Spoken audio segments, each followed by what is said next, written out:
Me and Cookie gonna spend the night out here in Eagle Canyon. This is actually the first time I've been here once again, but I was only here for a few minutes in between. But the last time I was gonna stay here for a night was a year ago, before I even had Cookie with me. And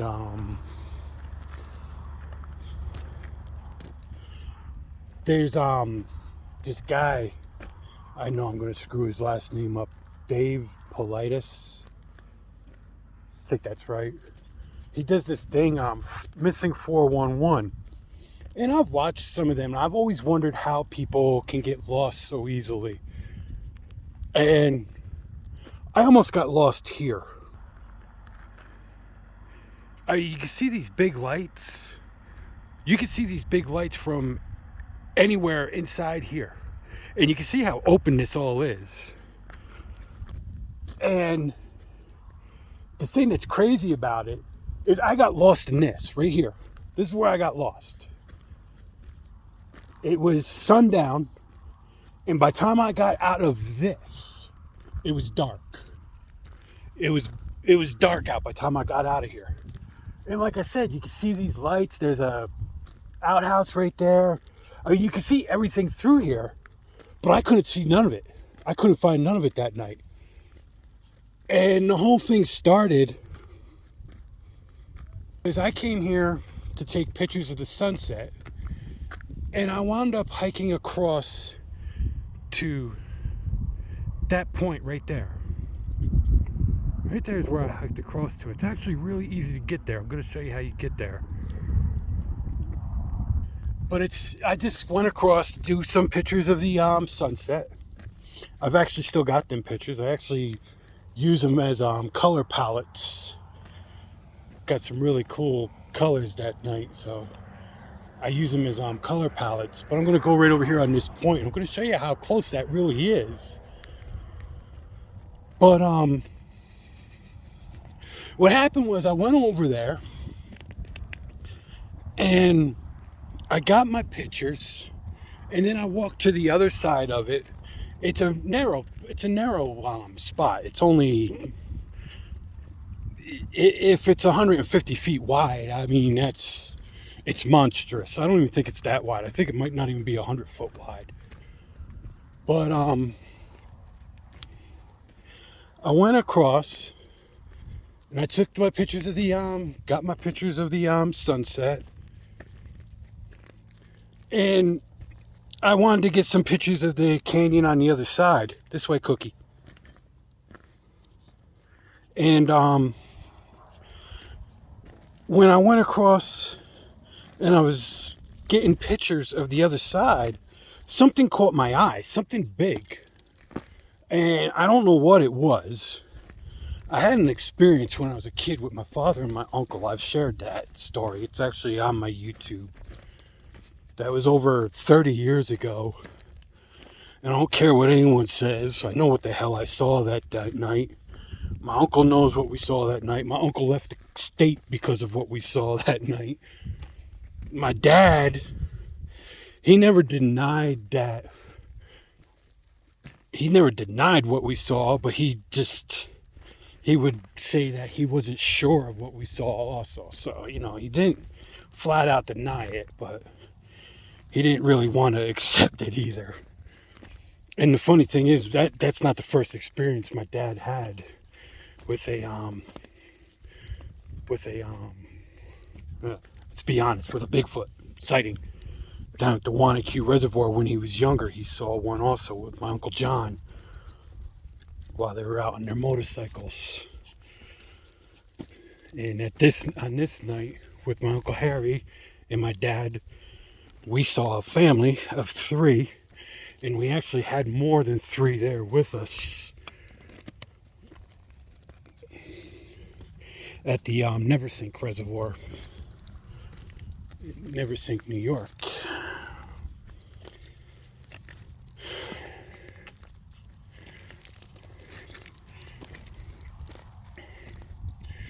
Here we are. You can see how close I am to this point now. this gives you an idea of how long this walk actually takes. I mean, it's not a long walk at all to do what I did. So you see here, you walk along this ledge, and over there you can cross across, and then right there in this little valley you walk up and up, and then right there, and then you come out on that ledge right there. And that's what I did. It's not a far walk. I was right there on that ledge right here, and I got my pictures of the sunset, and I walked to the other side of that, and I was looking down in the canyon like you're looking down in here, and I was looking like this, and over here to the side, I saw something. It was big enough where I was able to see it move, and it wasn't a bush. It was bigger than the bush. And they look small from here, but those bushes are quite big. Those are those are these. That bush is bigger than me. That's what those are down there. That right there, them big bushes. And then you got the scrub, which, you know, they look, when you look down there, they look like little patches of weed. When I got up, there's a hill over on the other side here. When I got up on that hill, I looked back across, and there's a bush up there on the top of the hill like this one. And you can see how you can see through it. And it was just completely blacked out. Something was behind the bush. You know, I'm not saying it was a Bigfoot. I'm not saying that. But what happened that night is what really interests me. Because, you know, I got really panicked because of that experience when I was younger. I mean, for all I know, it was just a bear. Actually, I'm willing to put money on it being a bear. Although, you know, I felt more like I was being stalked, which is more in line with a cat. Or maybe even a coyote, but it was something behind a bush like that. And it blacked out that bush.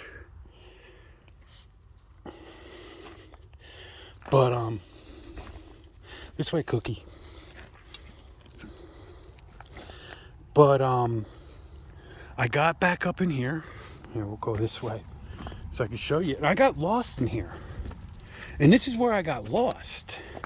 This is not easy to get lost in here, because when you get up over this little hill, you can see all the lights. I mean, the parking area is right there. It's a tiny area. It's 75 foot wide. And I mean, you can walk past it. I mean, in reality, it's quite long, because you can walk way past it, and you can go way out to the end, out on the other point where I go. I like going out on the other point. I go out there all the time. It's really cool over there. It's well over 1,500 foot drop. It's quite amazing to stand there and look over the canyon with that big drop like that. But, in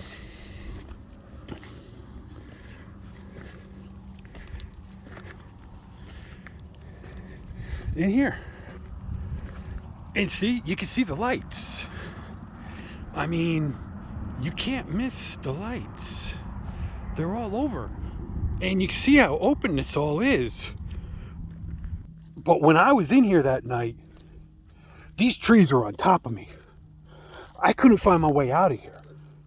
I mean, there was no open. It was all like this. It was everywhere. It was just really tight. The trees were all in on me. I couldn't. In the lights, I mean, as soon as the sun as soon as the sun is setting down, them lights come on. And like I said, when I got out of here, it was dark and them lights were on, but I couldn't find them lights till I got on top of them lights. I mean, literally, until I got all the way out of here, I could not find those lights. There was no light. It was just pitch black in here. And I don't know if it's just that, you know, I was just having such an anxiety attack because of what happened when I was younger. Or just getting spooked and then I panicked. But I've been in the woods all my life. I go out, you know, when I was a kid, I used to go hunting with my dad. And the reason he'd take me out in the woods with him is because I could push a deer anywhere. I can go anywhere and push deer. I don't get lost in the woods. I'd never been lost in the woods before that night here, which, like I said, this here is the idea that I got lost in this is just, it's ludicrous. Anybody who knows me would say the same thing. It's that no one would ever believe I got lost in here if they didn't hear it from my own lips. No one could tell somebody who knows me that I got lost here. No one would ever believe that. I mean, my dad took me to places where, I've never been before. And he'd tell me, he'd be like, yeah, I want you to go 100 yards this way, go 100 yards down that way, come back around, go 100 yards past me, come back up and then come from behind me. He'd map out, just draw out a map of what he wants me to do.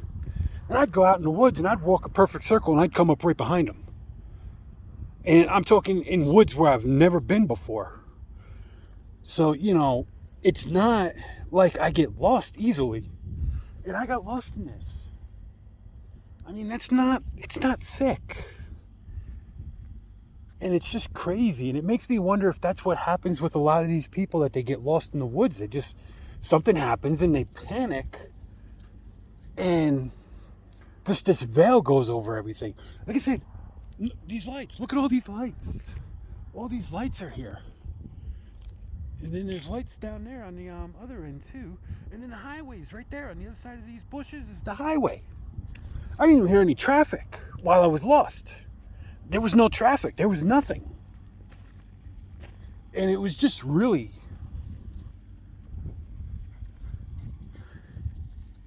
It was a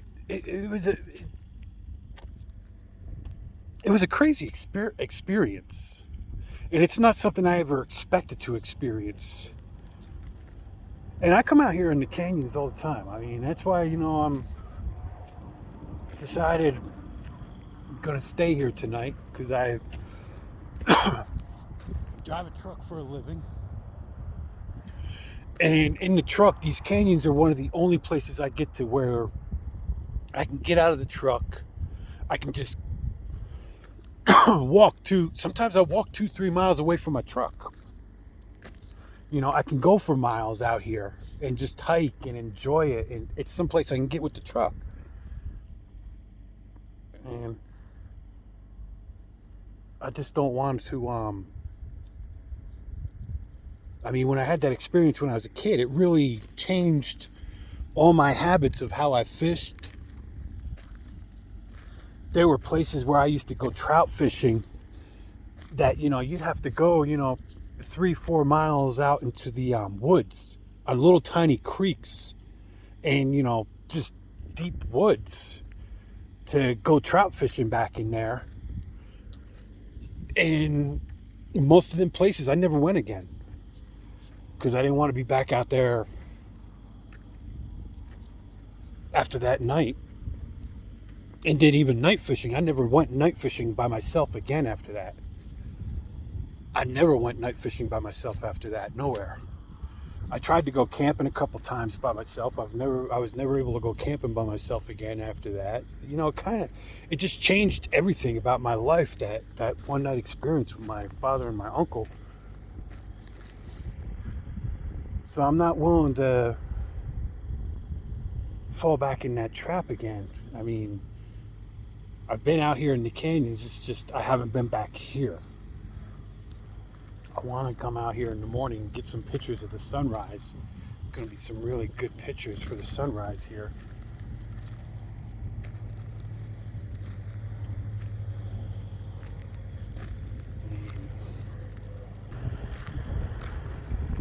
This is an amazing place.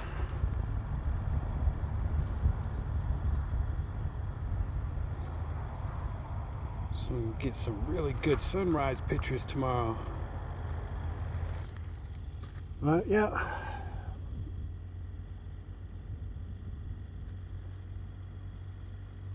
It was a crazy night that night.